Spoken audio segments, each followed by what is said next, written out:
Hello and welcome to the Awesome Dynamics Show. This is our weekly webinar to help folks do their online marketing on their own.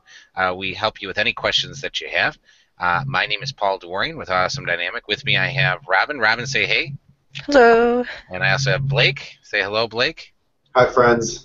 Blake's just a little sick, so he's not going to be doing much talking today. Robin and Blake help out with the SEO division, and we are here to answer your questions about your online presence, how to get in front of people, etc. So, with that being said, we always like to cover some topics if we don't have any questions. But I do want to, before we get into that, I'm going to share my screen here and tell you a little bit about what Awesome Dynamic does. All right, I'll force my screen to present. There we go. So we do search engine optimization, responsive web design, Amazon seller consulting, and Google Maps business view. And those things really mean getting your business found on Google. Responsive just means your website's mobile friendly. Amazon seller consultant is essentially getting your products found on Amazon, in front of the most #1 trusted retailer in the world online. And then Google Maps Business View is essentially tours of your business on Google Maps. So these are the different services that we have. We do a lot of other things that are kind of underneath these categories. Also going to bring up our Awesome Dynamic Academy, which is coming very, very soon. And part of these webinars are actually making up some of the videos, the video content in the different lessons that we have. We have over 100 different lessons on how to improve your website presence. So awesomedynamicacademy.com. And this is get more customers from the internet, know what you should be doing online. You know, I've had a lot of folks say that they like that we prioritize the things they should be doing. Talk with real online marketing experts. You could do that through these webinars. Do it yourself and save money. You know, a lot of this stuff seems complicated, but it's just knowing what steps and in what order to do them. So it's not as difficult as you might think. And then how to prioritize your time. And this is something that is launching very soon. And like I said, we have over 100 different lessons that are going to be available. And let's take a look at the pricing here. We're starting at $50 a month, and you're able to sign up, and you'll be able to sign up and get access to all this information. We even have a free trial, 30-day trial for the very awesome level. So without further ado, I noticed we have a change in viewership here, so please, if you would, in the question and answers area in the lower right corner of your screen, if you'd post your name, what your company is, and the URL of your website.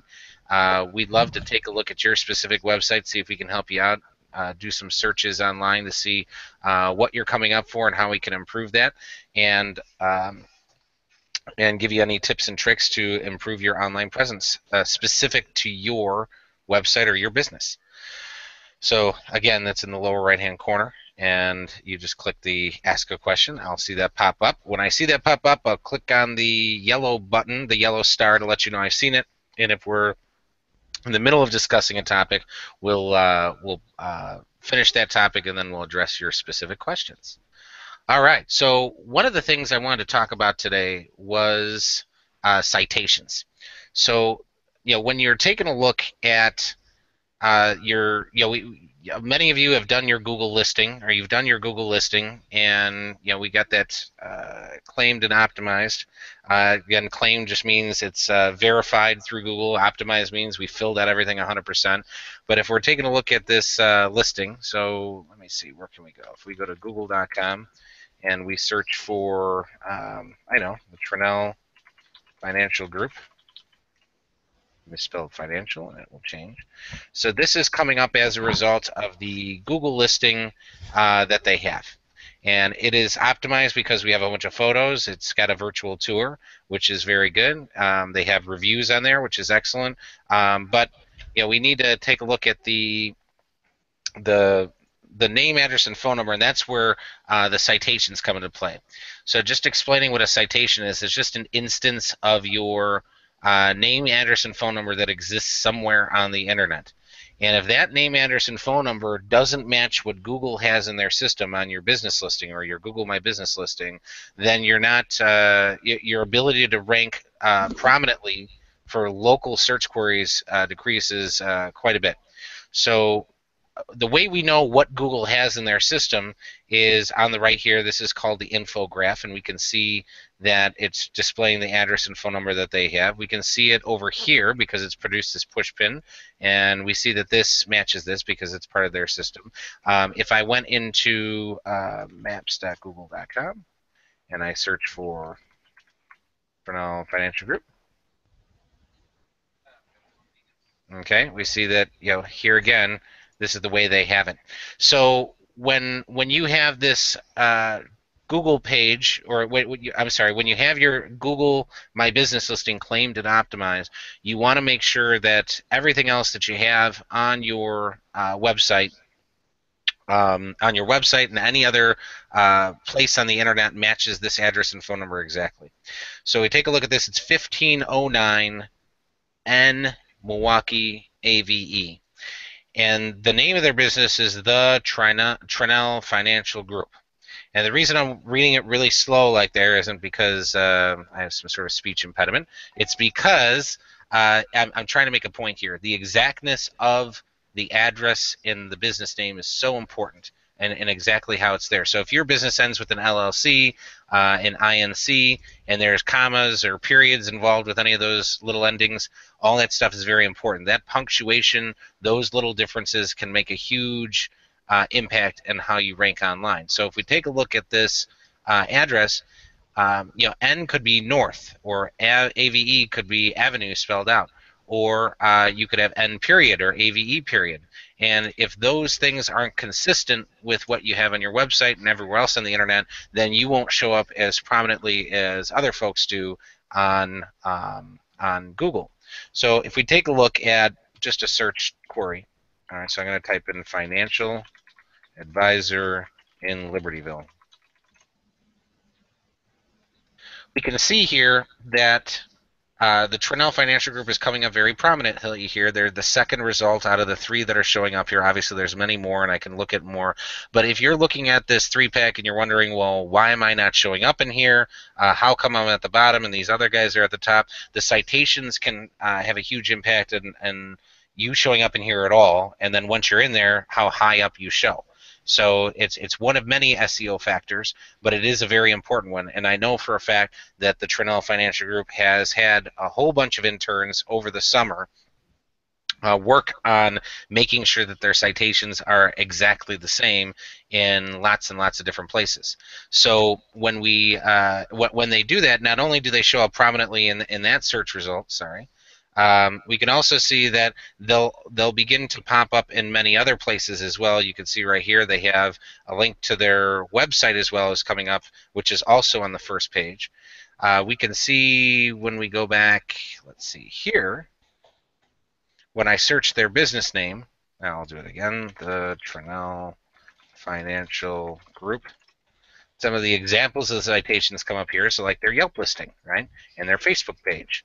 And let's see if I find other ones I recognize. That's Rock Trinell. Let's just take a look at these.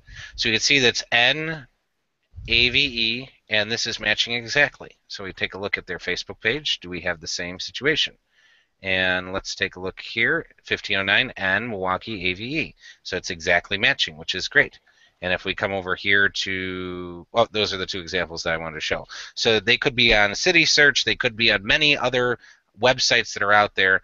And those different instances that exist out there need to match this. And also their website needs to match. So I'm going to check their website. We just launched their brand new website just a couple days ago. So the Trinell.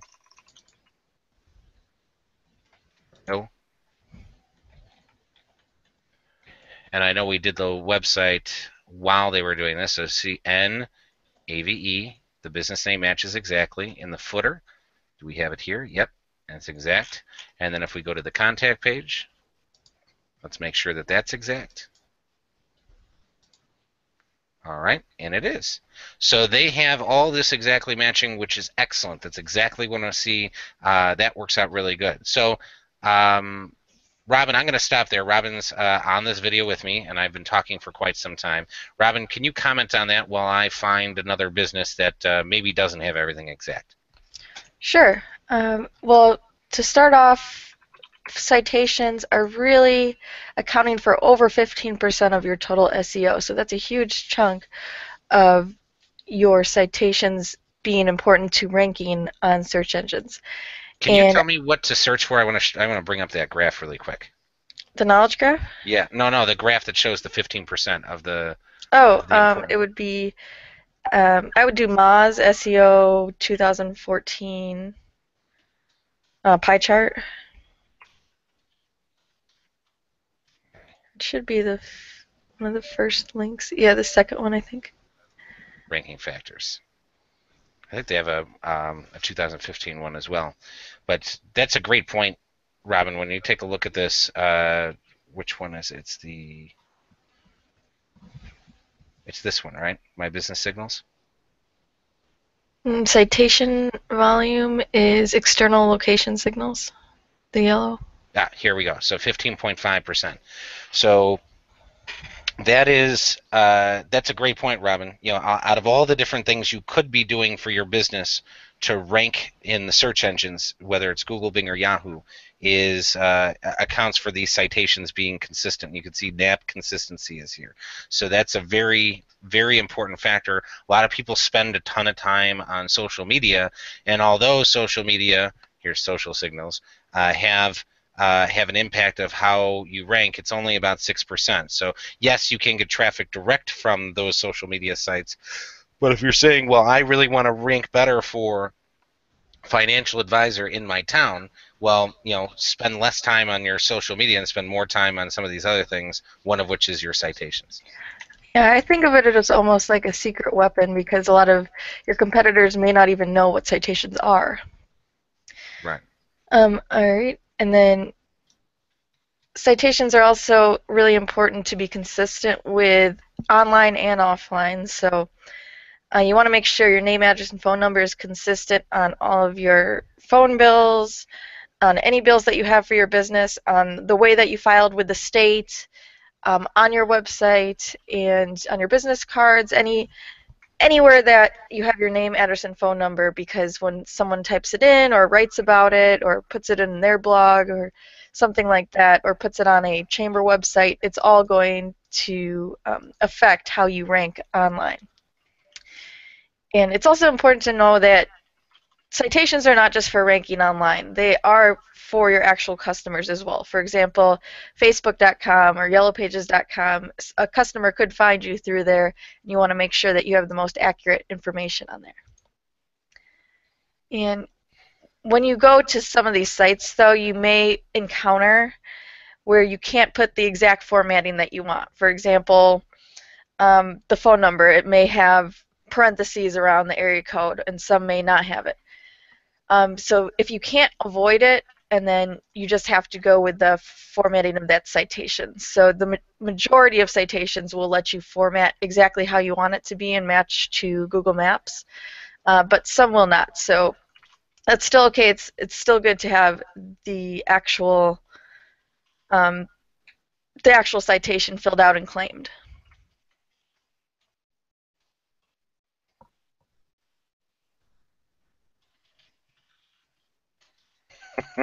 I'm just typing here. So try the maps formatting as best as possible. If you can't get it exact, having it out there, like Robin said, helps, but it's not going to help as much. But having everything exact is huge. And like you said, Robin, secret weapon. So taking a look at overhead door that I have here, this is a place down the road. I don't think they're doing any SEO. I don't know for sure, but if I see that, yeah, we can see that their company name is Overhead Door Company of Lake and McHenry counties. So if I were to click through to their website, let's see if their website matches this main ST, and see if their business name is Overhead Door Company of Lake and McHenry counties. My guess is probably no. So coming down here, I don't see their local phone number. I don't see their address anywhere on the home page here. So then if I go to, Well, this looks like it might be a franchise organization. That's what sometimes hurts the franchises, is they don't know that that's going to hurt them in that way. Yeah, so this is a corporate entity. So trying to think what other. I know there's a restaurant in town, not far away. I'm going to take a look at Austin's Saloon. Again, I don't know if they've done anything specific, but we're at 41 Peterson RD, right? So if I take a look at their website, do they have it correct on there? Contact us. Okay, so they spelled out the word east all the way, and on the Google listing, it doesn't have any direction. They do have the RD matching, which is good, but that's an example of something that doesn't match. So if we take a look at their Facebook And they also have page, the wrong town. what's that? One on the left, it's Libertyville. On the right, it's Grays Lake. That is interesting, isn't it? Well, they must have. Wow, that is weird. Huh. They have two different addresses. I wonder. I wonder what this is. Maybe it's something else they opened up. But if we take a look at their Facebook page here, are they matching it here? So they have 41 Peterson, so that one does match. And it says Austin Saloon and Eatery. Is that what they're called here? There's an ampersand. There's a apostrophe here. Austin Saloon and Eatery.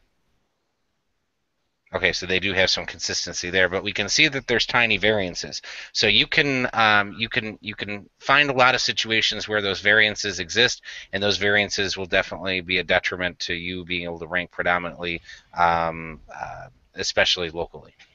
And the reason why it's so important to have the consistency is because that's how search engines like Google read your name, address, and phone number.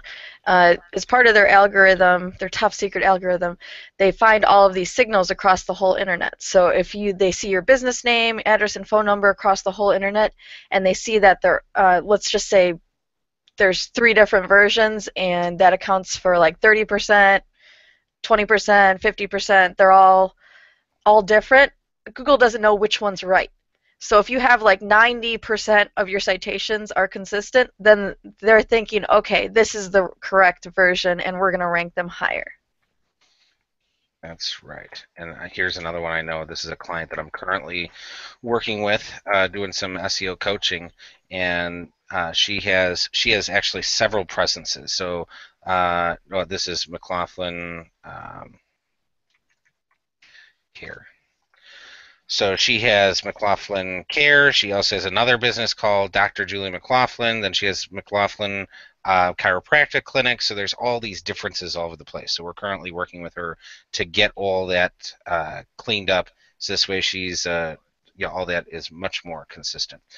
So to wrap up with the citations here, they're very important. It takes time to do them, but it's something you definitely should address. So I would say it takes about 15 to 20 minutes per citation, and you want to do at least a few a day, or I would say 5 to 10 a week would really keep you on a schedule to complete these within a few months.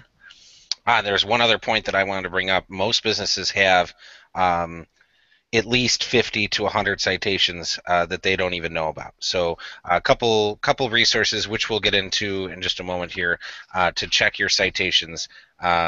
You'll be able to punch in some information. It'll return return info about your current citations. So get ready to do some citations, right? All right. All right, so that wraps up that segment. Let's see, what else can we talk about today?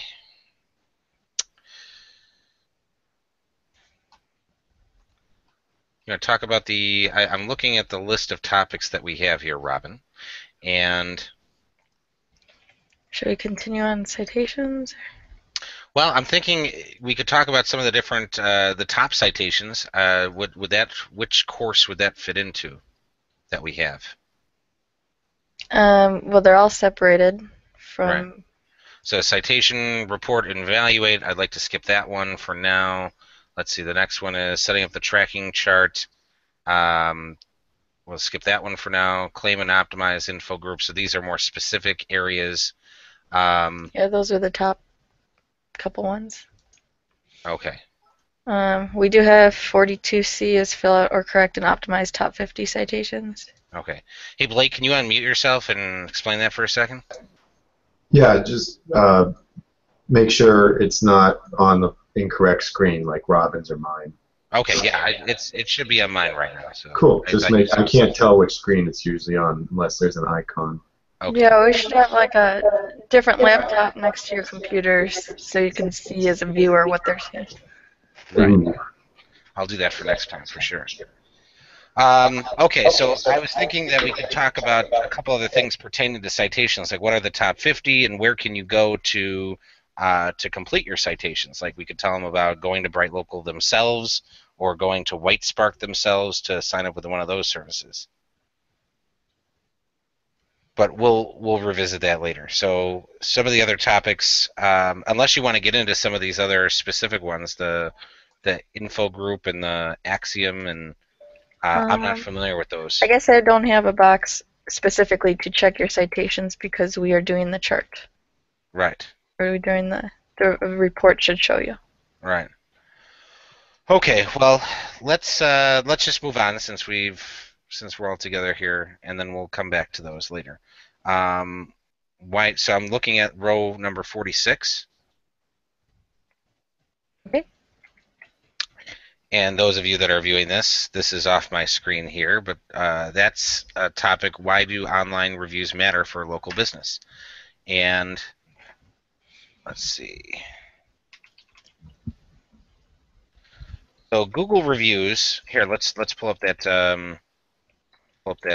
chart. So you said 2014.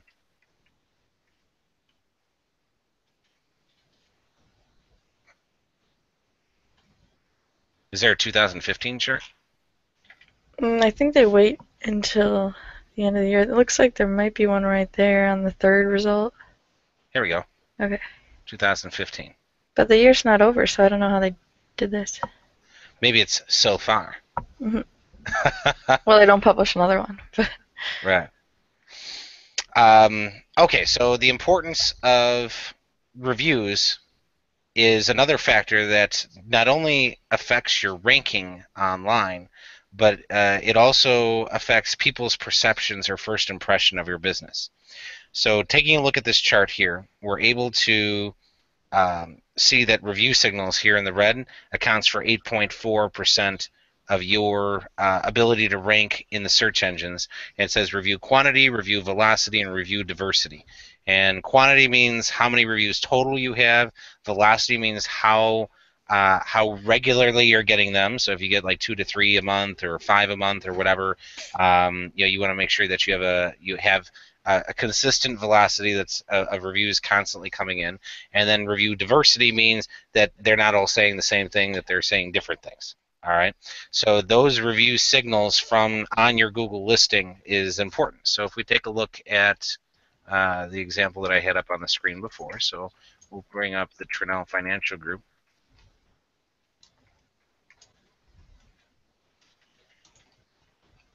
Here, actually, I'm going to do financial planner, and here we'll do advisor in Libertyville. If you take a look at the different options that I have right here, and we see that there's Edward Jones, the Trinell Financial Group, and then R.W. Stanley Investment Planning. And these three options are being presented to me, and right now only one of them has reviews, and that one is the Trinell Financial Group. And that one has 18 reviews, and it also has gold stars. So just a little background information on this. If you have 5 reviews, then the gold stars will show. If you have less than 5, your gold stars don't show. And after they're showing, obviously, then it shows your average rating as well. So if I take a look at more and we see what other people have here, wow, nobody in the area has reviews here. Let me just type in something like realtor in Grays Lake. It's not triggering the local results. Okay, here's some restaurants. Let's see if we can get some that don't have here. Okay, so we see this Donati's of Lake Forest restaurant. They have 4 reviews, but their gold stars aren't showing. And once you get at least 5, then the gold stars show. So that can be very powerful. Looking at the example that I had before, if you're the only one in your local space that's showing up with the reviews, that's going to be the first result that people are likely to click on. So it actually kind of trumps which one am I going to click on first, rather than okay, I need to be highest in this list. Well, you don't necessarily have to be highest if you're ranked the highest. So this is one that people may call right from here, or they'll click through without even visiting the website. Sometimes they display a phone number here, so they may call the number that's here without actually clicking through the website, or this one would get more click-throughs than the other 2 options because it just looks so much better. Then when you are in a more competitive space, like the restaurant option here, I see these different reviews, but I might think twice about calling Innovasi here if Bluffington's Cafe looks more like what I want and their reviews are a higher average. So having a higher average is also important. Then I have a lot of people say to me, what are the, what about people look on Facebook, or they'll say, like, can someone recommend a restaurant or a plumber? Well, those people get a whole bunch of recommendations, and what they likely do is go back to the search engine and search to find these different places and see what the reviews are. So having good reviews on your Google listing is really important. Now, having reviews, there's another perspective here. So having people, if your first review is a bad review, then you're starting out with an average of 1. But if you proactively go out and get 5-star reviews from your happy clients and get those on there, when you do get a 1-star review from someone, now you're not dropping down to a very low average. You're actually staying at, you're only dropping a little bit. So if your listing doesn't have any reviews, you want to go out there and get your first 5. You want those 5 to be 5-star reviews, and then continue working on getting reviews on a regular basis. So with that, Robin, I'm going to let you comment on that as well. I mean, just reviews in general? Yes. Any tips that you have? Yeah, I would say that review parties is one way to get reviews. Can you explain what a review party is?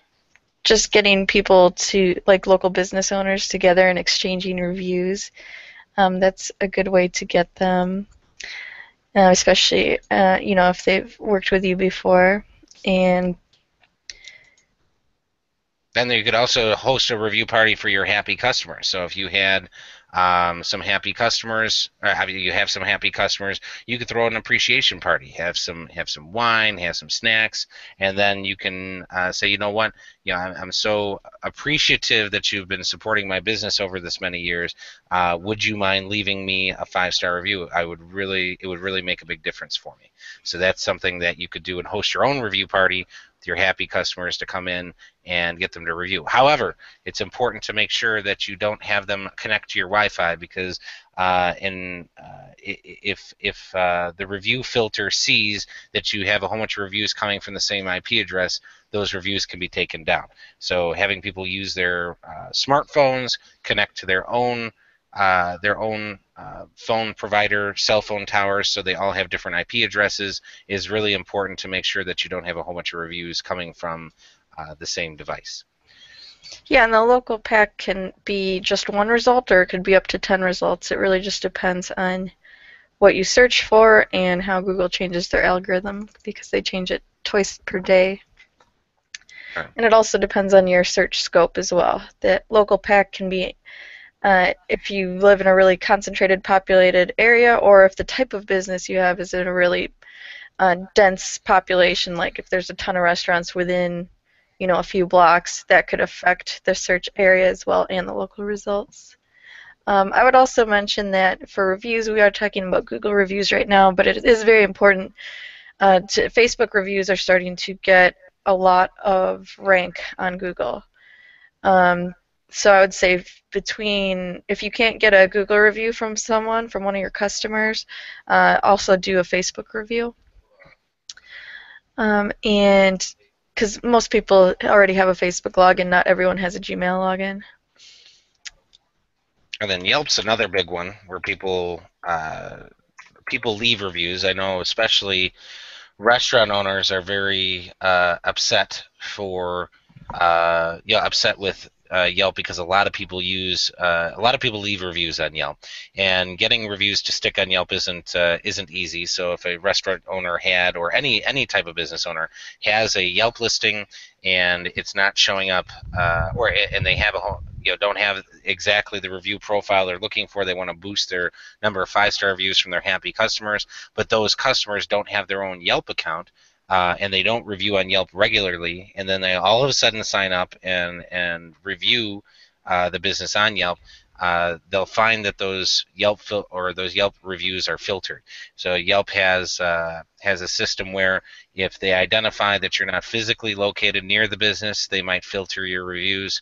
If they find that your review is not doesn't seem or feel authentic, they might filter reviews, but they have a much more strict review filter than some of the other companies. So so it's just kind of talking about some of the different ideas of well, you know what? We'll save that for a different segment. So let's wrap it up here. So reviews, why reviews are important? Why does it matter to a local business? A, not only does it help you rank well, but B, it can really help with the human side of SEO, which is, I'm compelled to contact this business because they have more reviews than I do. So Yeah, it gives you a better online reputation. Right. So I just searched plumber, and we can see right here 3 plumbers come up. One has 1 review, this one has 0, and this one has 5 reviews with an average of 4.8. This is the first one I'm going to call. I'm gonna try learning about this one and contact them first based on what I see here. And a lot of people make those decisions every single day. All right. So again, I see the viewership has changed in the webinar. So if you have any questions, on the lower right-hand side, there's an Ask Questions button.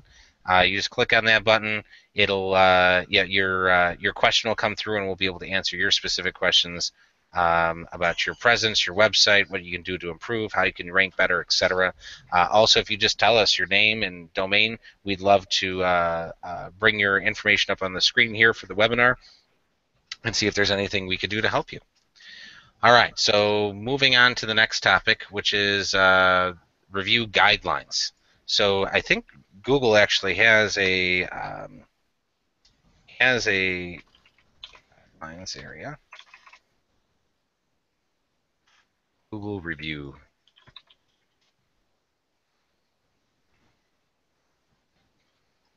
Review content policies.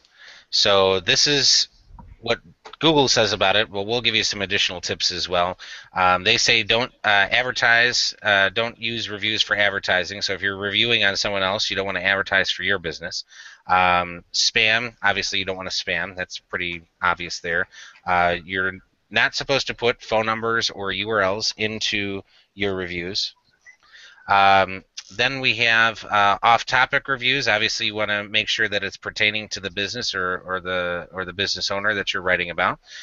Keep it clean. So if you are going to leave, if someone is going to leave a negative review, they say that don't use obscene, profane, or offensive language. So how does that help from the perspective of the business owner? Well, if someone leaves profane or offensive language, that might be a technicality that you can use to get a bad review removed. Conflict of interest. So you want to they want to make sure that reviews are honest and unbiased, and make sure that you're that's what they say. Obviously, you're going to proactively look for your happy customers to leave you 5-star reviews to talk about your business as testimonials. You're not going to proactively go out and look for people that are going to leave you bad reviews. Reviews will naturally come in on their own, but if you're going to do something about it, I would recommend contacting your happy customers to leave you 5-star reviews and talk about why they really enjoy working with your business. Legal content, so unlawful content is what they're saying there. Copyright content, sexually explicit material, impersonation, so they say don't misrepresent yourself, personal and confidential information, and hate speech. Now, Robin's pulled up on her screen, and I'm going to flip over there in just a moment. We have our own review guidelines, which is more specific to our audience, which is business owners. And Robin, I'm going to let you go walk through this document. Would you like to start at the top? Sure, it's basically the same thing, but just a couple more specifics. So here's some stats, and then this is the Let's same let's thing. let's go over those stats really quick. Okay, 88% of consumers say they trust online reviews as much as personal recommendations. You will show up significantly higher and consistently in Google search results with regular reviews from your customers over time. 72% of consumers contact businesses after reading reviews. Responding to negative reviews within 48 hours can significantly help your perception on the internet and get you ahead of the competition. Okay, so let's stay up there on those points because I want to talk about each of them really briefly here. So consumer trust and research, if it's saying here 88% of customers trust online reviews as much as personal recommendations, that's huge. You could ask your friend, you could ask people in your family or friends, whatever, for a referral. But we're seeing here that when surveyed, customers say that 88% trust those online reviews. So that just really goes to the importance of getting those reviews, because if you have them on your profile and your competitors don't, they're gonna the perceived trust that you have with your potential new customers is very high. So result priority, again, this is something that I was showing the graph at the beginning, showing the importance of the reviews and the result priority, which is if you have more reviews than your competition, the likelihood that you show up higher is much better. Of course, there's other factors that affect it, but that's one of them. Then this other one's interesting. 72% of customers contact a business after reading reviews. So if they're going to take the time to read them, the likelihood they're going to contact is good. And then reputation and competition management. Responding to those reviews, those reviews could really make you upset. But at the same time, you don't want to start an online battle that's argumentative or combative in nature. So you want to respond in a very overly customer service centric way, and that's something that we can certainly get into in another lesson. But let's scroll down here to your guidelines, Robin. All right, well, they're the same. Except I wouldn't say they're the same, Robin. I would say that we elaborate more from the perspective of a business owner. So taking a look at the do's and don'ts here, I'm going to say use review us postcards to get more reviews on your Google Plus listing. So that's something that we've done for some of our customers, is have something that says, go to this button on our website and click on it to go to our reviews, to kind of bridge the gap. But if you have something to hand out to your customers to say, if you go to my Google listing and leave me a review, that would really help out my business quite a bit. So the reviewer has to have a Google account. That's important to know. So if they're going to leave you a Google review, having a Gmail account or a Google account that's connected with Google Apps is a necessary piece of leaving in the reviews. Down here, our do's are, another do down here is responding to both the positive and negative reviews. So you want to make sure that you thank the people who leave you 5-star reviews, and the ones that leave you a negative review, you want to have that overly customer service centric way of responding, meaning like, I'm so sorry this happened, I can't believe. This is for the next one. Well, we're still talking about, this is more the guidelines. So okay. yeah, so we're gonna have to. Okay, so responding to both the positive and negative reviews. If somebody says something negative, you want to make sure that you respond, I'm so sorry that you had this issue. This is not the way I run my business. Please contact me on my cell phone or my email here to get this issue resolved. This is not the way I run my business. And if somebody sees in the sea of 5-star reviews this one-star review with your response, it makes them look crazy rather than making you look bad, which is what we want. All right, so then going to number 4 here, in some cases, inaccurate reviews can be challenged for removal, and that's where on that other sheet that I had up earlier in the video, here it was, I was showing that what are they listed as? Let's see here. They said, any sort of offensive language, profane, obscene language, or personal attacks on individual people. Those are the types of reviews you could probably have removed because Google, that violates their terms of service. Uh-oh. we have a couple more things here, and then we're going to answer a question. Then we have you need a minimum of 5 reviews to get your gold stars, which we talked about. You can remind customers that's easy and quick to leave your reviews. And then number 7, Rama, would you mind scrolling up a little bit there?